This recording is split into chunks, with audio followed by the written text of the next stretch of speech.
नमस्कार, मैं अम्बी वर्मा और आप देख रहे हैं हिमाचल आज तक। तो चलिए नजर डालते हैं आज की ताजा खबरों पर।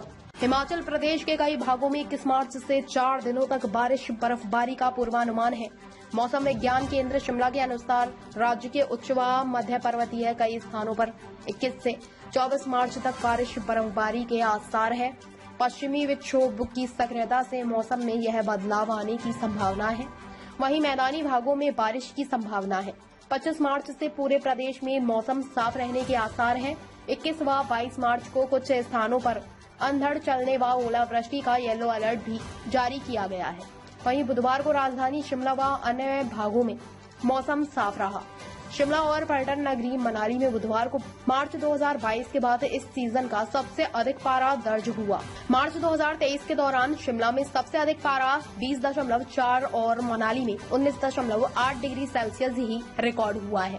सुंदरनगर में अधिकतम तापमान 29.4, भुंतर में 29.0, कल्पा 16.4, धर्मशाला 25.8, ऊना 31.0, नाहन 27.1, केलांग 7.4, सोलन 27.5, मनाली 22.1, कांगड़ा 29.7, मंडी 29.8, बिलासपुर 30.4, चंबा 28.3, जुब्बड़हट्टी 24.8, कुफरी 16.4, नारकंडा 14.3, रिकांगपिओ 21.3, सेऊबाग 27.7, धौलाकुआ 30.6 और बरंठी में 29.4 डिग्री सेल्सियस दर्ज किया गया है।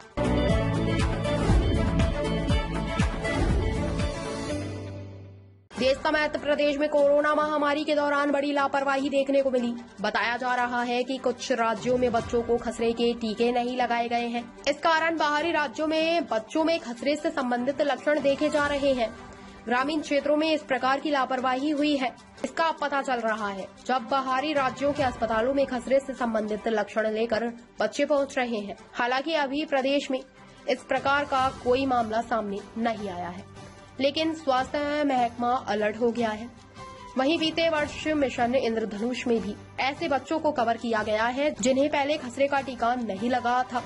वर्तमान में भी स्वास्थ्य विभाग इस प्रकार की जानकारी अभिभावकों से ले रहा है।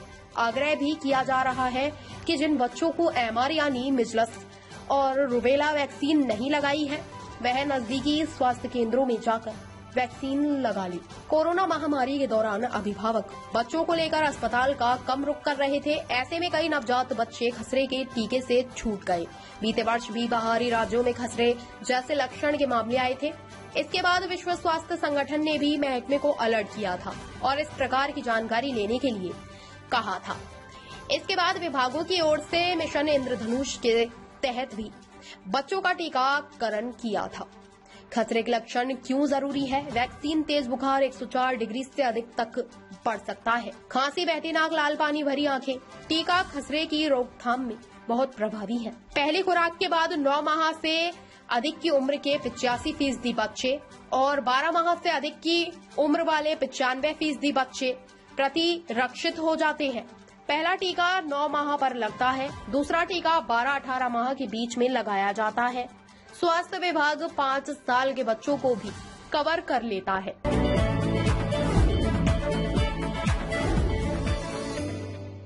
कफ सिरप समेत 23 दवाओं के सैंपल फेल, स्टॉक वापस मंगवाया। हिमाचल प्रदेश में बनी दर्द निवारक, cancer, allergy, cough syrup, bacteria संक्रमण की 23 समेत देश भर की 58 दवाइयों के सैंपल फेल हो गए।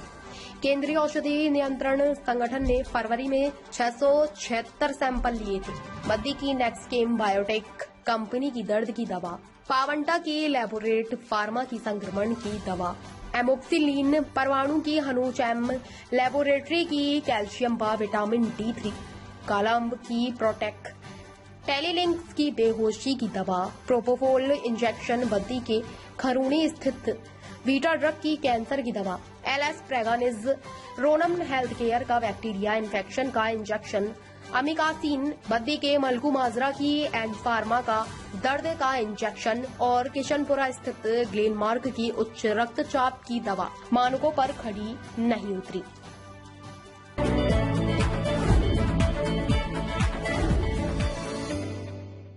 चुनावी मुद्दा बाखड़ा बांध के विस्थापितों को 63 साल बाद भी नहीं मिला मालिकाना हक। बाखड़ा बांध से बनी गोविंद सागर झील से बेघर हुए बिलासपुर के 205 गांवों के लोग आज भी राहत की राह देख रहे हैं।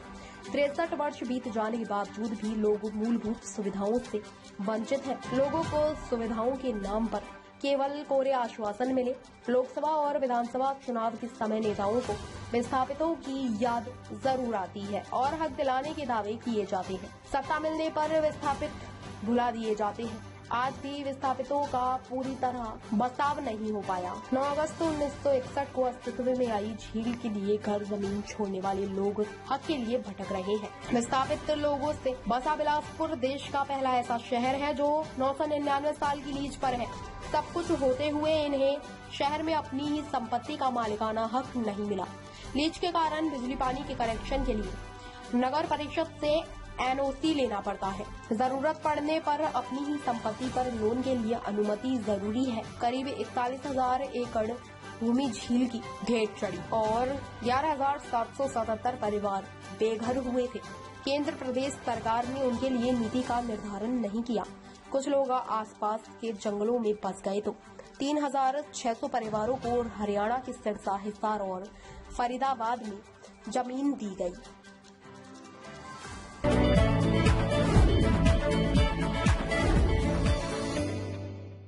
पहाड़ी के नीचे जमा पानी लाया था शिमला शिव बावड़ी में तबाही। 20 लोगों की गई थी जान।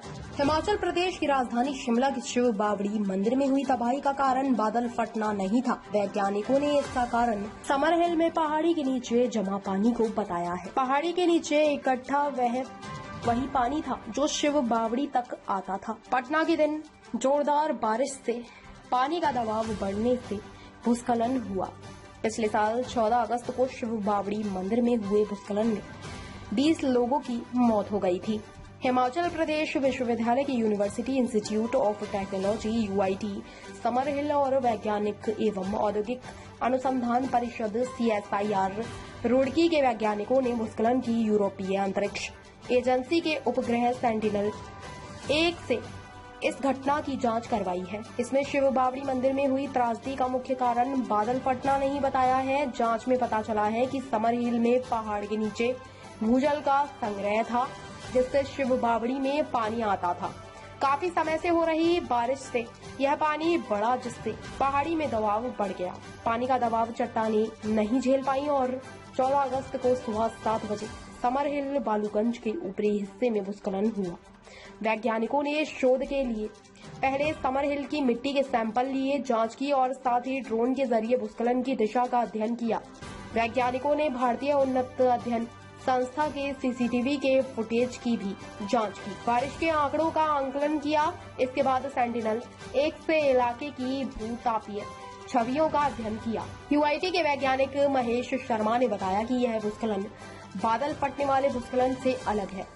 जांच टीम में CSIR रुड़की के वैज्ञानिक शुभम दास, अनिध्य पेन, शांतनु सरकार, देवी प्रसन्न कानून को शामिल रहे। वैज्ञानिकों ने खुलासा किया कि इस क्षेत्र में दोबारा भूस्खलन की संभावना को नहीं नकारा जा सकता। हिमाचल की खबरों को देखने के लिए जुड़े रहे हिमाचल आज तक के साथ।